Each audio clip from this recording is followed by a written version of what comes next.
Stay single and suffer forever. Society आपसे यही चाहता है। अब इस टॉपिक को सपोर्ट देने के लिए मैं कुछ रियल लाइफ इंस्टेंसेस यानी कि एग्जांपल्स दूंगा और आप अपने लाइफ में जो चीज़ आपके साथ घट चुका है, हो चुका है, आप उस चीज़ को ऑब्जर्व किए थे, एक्सपीरियंस किए थे, उससे आप रिलेट कर पाएंगे।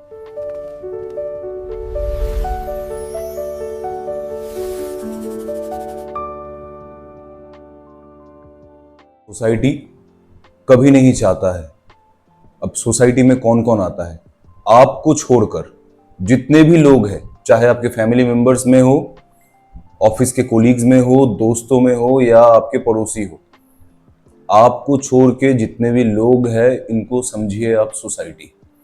तो वो कभी नहीं चाहता है कि आप रिलेशनशिप में आए। अब यहाँ पे कुछ लोग ऐसा सोचेंगे या फिर क्वेश्चन करेंगे, ऐसा कैसे हो सकता है? मेरे ऊपर शादी करने का इतना ज्यादा प्रेशर दिया जा रहा है, मुझे बोला जा रहा है कि रोज शादी करो, मैं लड़की देख के लाया हूं, इससे शादी कर लो, उससे शादी कर लो, कब शादी करोगे? लड़का लड़की दोनों को पेस्टर किया जाता है, बहुत परेशान किया जाता है। तो यहाँ पे जो रिलेशनशिप की मैं बातें बोल रहा हूँ वो मैं अरेंज मैरिज की बात नहीं बोल रहा हूँ। यहाँ पे बात हो रहा है एक ऐसा रिलेशनशिप मेल और फीमेल का जहां पे दोनों एक दूसरे को सपोर्ट करें, दोनों एक दूसरे को मोटिवेट करें, दोनों एक दूसरे के साथ रहकर हर उस चीज को अचीव करे जो एक नॉर्मल ह्यूमन बीइंग के लाइफ में होता है, और बहुत ही स्मूथली। ऐसा नहीं कि आप एकदम दिन रात मेहनत कर रहे हैं, पसीना एकदम घुटने तक आपका आ गया और आपके गर्लफ्रेंड और आपके वाइफ भी कहीं और मेहनत कर रही है, आप कहीं से 25,000 जो है कमा के ला रहे हैं, आपके वाइफ जो है 25,000 कमा के ला रही है, उसके बाद जाके आपका एक थोड़ा सा हैप्पी एनवायरनमेंट आप दे पा रहे अपने बच्चों को। ऐसा नहीं। इसको मैं क्लियर करता हूँ, और ये वीडियो हो सके तो हेडफोन लगा के देखना और किसी से शेयर करने का जरूरत नहीं है। कुछ पॉइंट्स पे मैं बात करता हूँ जहाँ पे सोसाइटी कैसे नहीं चाहता है कि आप एक रिलेशनशिप में आए। और यहाँ पे रिलेशनशिप का मतलब किसी के पीछे भागना नहीं, जो बाकी सारे लड़का लड़की कर रहे हैं, एक दूसरे के पीछे भाग रहे हैं और कुछ भी कर रहे हैं, और 6 महीने के बाद, 1.5 साल के बाद, 5 साल के बाद जो भी है उनका ब्रेकअप हो रहा है। ऐसा नहीं। एक कॉन्शियस, अवेयर, एक्सपीरियंस लड़का जो अपने लाइफ में चीज़ों को अच्छे तरीके से समझता है, अपने गोल्स को, डिजायर्स को, एम्बिशन को समझता है, और एक ऐसी लड़की जो रियली उस लड़के को देखकर इंस्पायर होता है या फिर उसको रिस्पेक्ट करता है, और दोनों जब एक साथ मिलके एक टीम फॉर्म करता है, वो होता है एक आइडियल रिलेशनशिप। अब इसी आइडियल रिलेशनशिप में बेनिफिट्स ये होता है, अप्स एंड डाउन लाइफ में आता रहता है। Economical, physical, societal, family issue, this and that. अब ये एक ऑइंटमेंट का या फिर ये एक मोबिल का काम करता है। जैसे इंजन जब चलता है बस पेट्रोल से नहीं चलता है, इंजन में मोबिल होना जरूरी है। विदाउट द मोबिल, अगर बिना मोबिल का कोई इंजन चला है, 10 कदम जाके वो रुक जाए गाड़ी, चाहे कितना भी महंगा गाड़ी क्यों ना हो। तो ये एक मोबिल के जैसा रिलेशनशिप जो है काम करता है।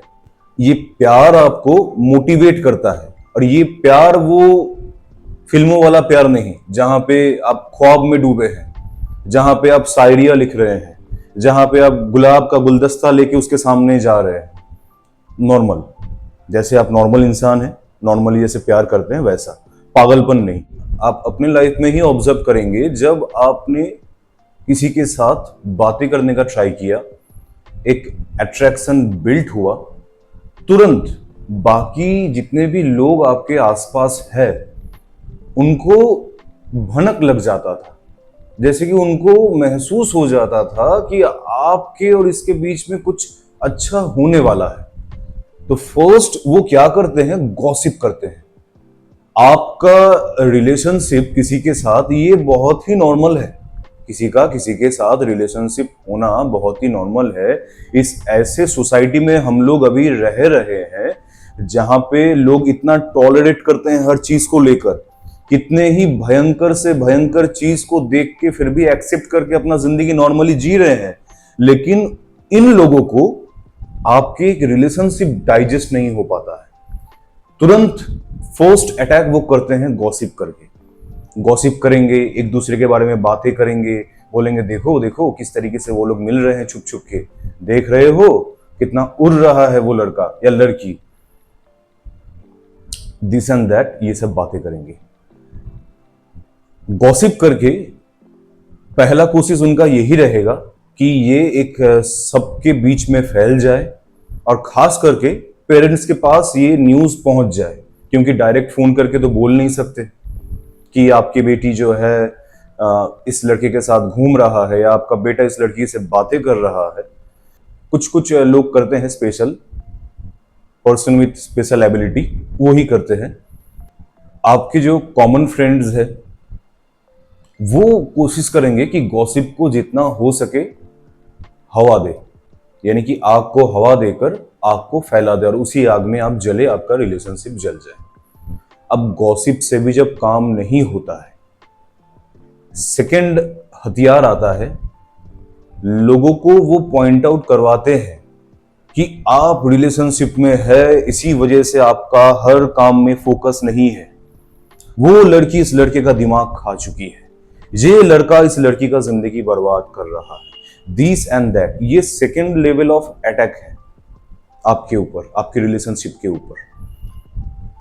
जब ये भी ना काम करे, थर्ड यही रहता है कि कैसे भी करके आपको इनडायरेक्टली परेशान किया जाए। वो डायरेक्ट कह नहीं सकेगा कि आई एम फीलिंग जेलस, मुझे जेलस फील होता है कि तुम बहुत खुश हो। आप खुश ही रहेंगे अब अगर रिलेशनशिप में है तो। आपका मूड, आपका पर्सनैलिटी, डिमीनियर बहुत ही लाइट रहेगा और जो कि सबको महसूस होगा। बाकी सारे लोग तो अपने घर के प्रॉब्लम, अपने पड़ोसियों के प्रॉब्लम, अपने बीवी बच्चे, इन सब चीज़ों से दुखी हैं।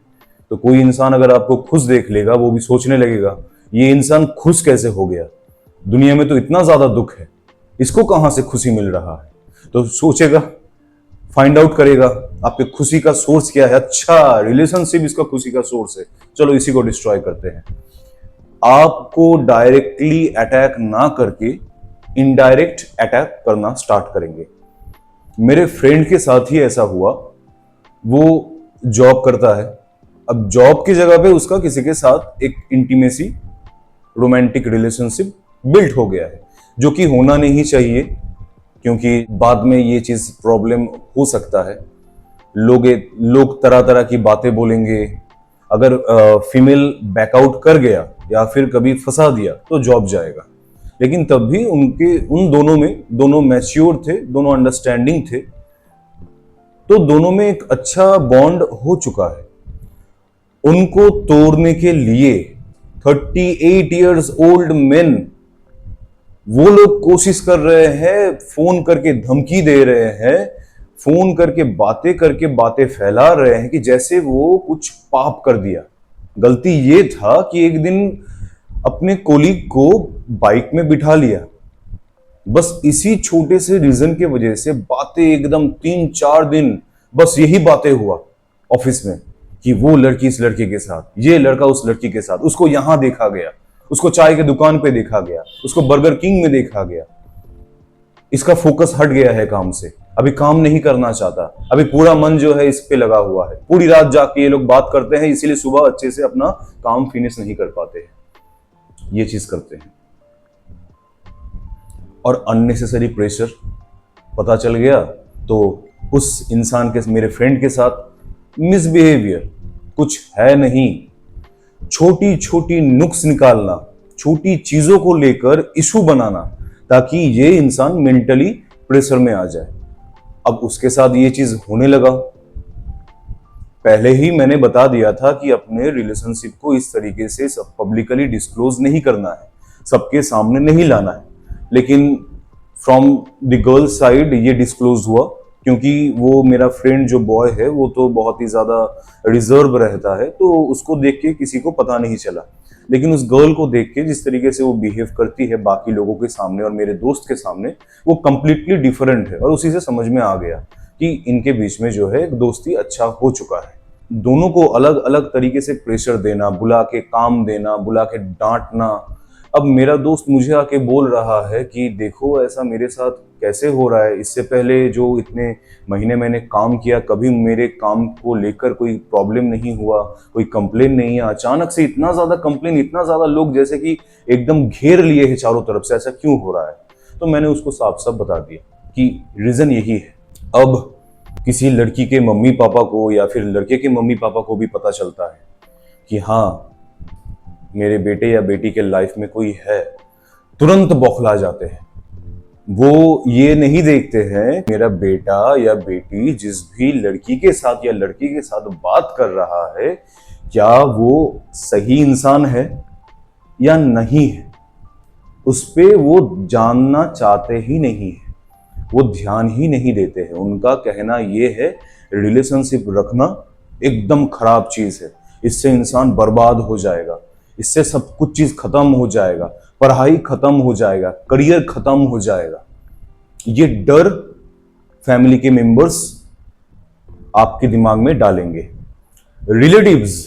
रिलेटिव्स का कहना यह होगा कि मां बाप के नाम को डुबाएगा, देख अपने पापा को, देख अपने मम्मी को, कितना मेहनत करके बैल को हल से निकाल के खुद उस हल को खींच के तेरे लिए पैसा कमा के लाता है, और तू अपने मम्मी पापा के साथ ऐसा करेगा।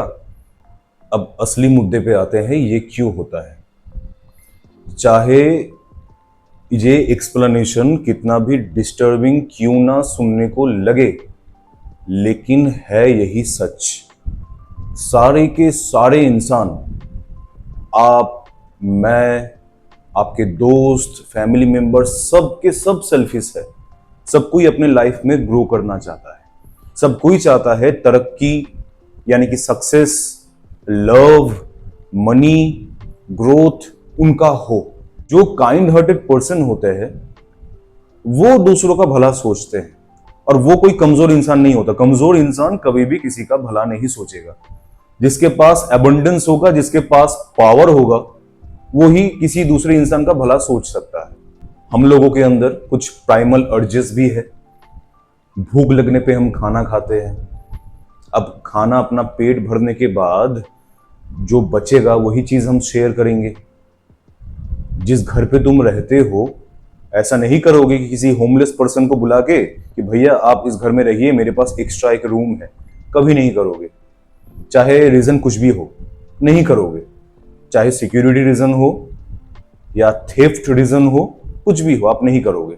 ऐसा आपके मन में भी नहीं आया, मैं अभी बोल रहा हूं तो अभी आपके मन में ये एग्जाम्पल आएगा। तो हम कोई चीज शेयर नहीं करना चाहते हैं, हम अपने आप को सिक्योर रखना चाहते हैं। तो ये फीलिंग बाकी लोगों में भी काम करता है। तो कोई इंसान नहीं चाहता है कि आप अवेयरनेस के साथ, सेल्फ इंप्रूवमेंट के साथ आगे बढ़ रहे हैं, जिंदगी में छोटी छोटी जीत को हासिल कर रहे हैं।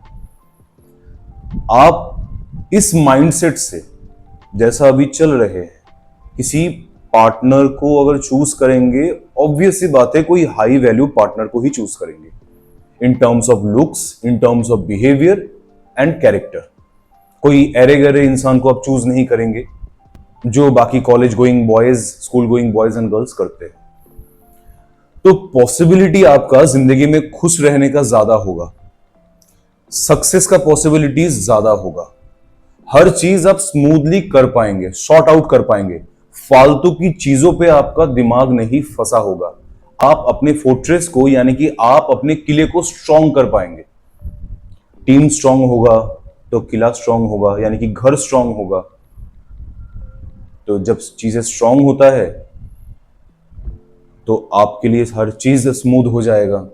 आपके पास जो अवेयरनेस है, आपके पास जो नॉलेज है, आज तक जो भी आप इकट्ठा किए हैं लाइफ के बारे में, not about that bookish knowledge of schools, अब इसी नॉलेज को इमेजिन कीजिए आप अपने बेटे या बेटी को पास ऑन करेंगे। उनका जो प्रोडक्टिविटी होगा, उनका जो थिंकिंग पैटर्न होगा, बाकी सभी लोगों से अलग होगा, और वो एक आपका बेटर वर्जन बन पाएगा। और बाकी सारे जो भी सोसाइटी के लोग हैं, आपके फैमिली मेंबर्स है, फ्रेंड्स है, उनके जब बच्चे होंगे उनके माइंडसेट के जैसा ही होगा। वो लोग 10 चीजों में उलझे हुए रहेंगे, तो उनके बेटों में या बेटियों में वो वैल्यू सिस्टम वो डाल ही नहीं पाएंगे जो आप डाल पाएंगे अपने बच्चों पर। आपका बच्चा ग्रो करेगा, उनका बच्चा यहीं पे रह जाएगा। यानी कि एक ऐसा पॉसिबिलिटी है कि आपका जो ऑफस्प्रिंग है वो हर वक्त रूल करेगा और बाकियों का ऑफस्प्रिंग कभी भी रूल नहीं कर पाएगा। तो ये कोई नहीं चाहेगा कि मेरा बच्चा किसी के द्वारा रूल हो। दैट इज द रीजन कोई नहीं चाहता है कि सक्सेसफुली आप एक बेहतर रिलेशनशिप में आए।